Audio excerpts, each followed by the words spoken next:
salaamaaleykum dal leen a jàmm ci Dakar Dakar de la semaine ñu doon dégg ay dizaines de cas d'agression te loolu nag parfois au Sénégal mais la dernière en date fële la sa Saly dafa am benn couple tubaab boo xamante ne dafa am ay samba-boy yu leen agressé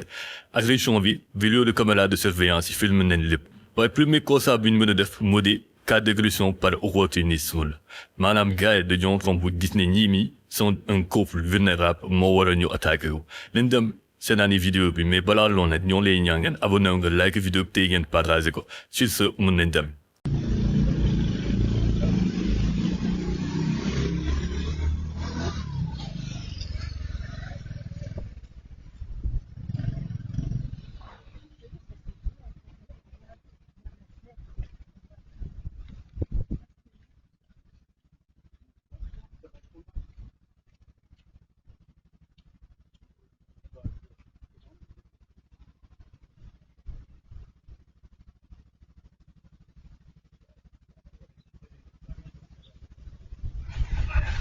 Enculé! Enculé!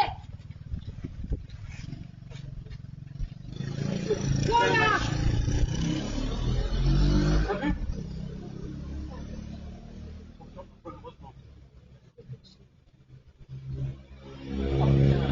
T'as vu comment ils sont?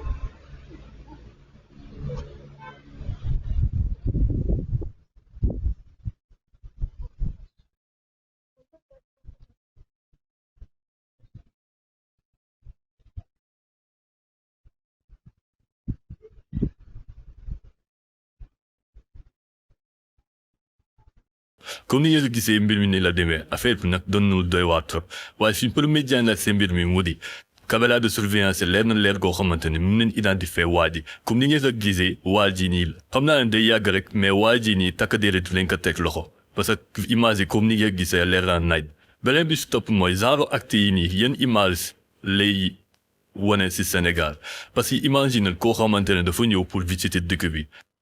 mu indaale alalam pour def tourisme te mu am ci mauvaise expérience wii nii kii gëm naa ne su demee du gaaw ñëwaat te dina expliquer jaar-jaaram ci dëkk bi loolu nag dafay jox une mauvaise réputation sunu dëkk bi.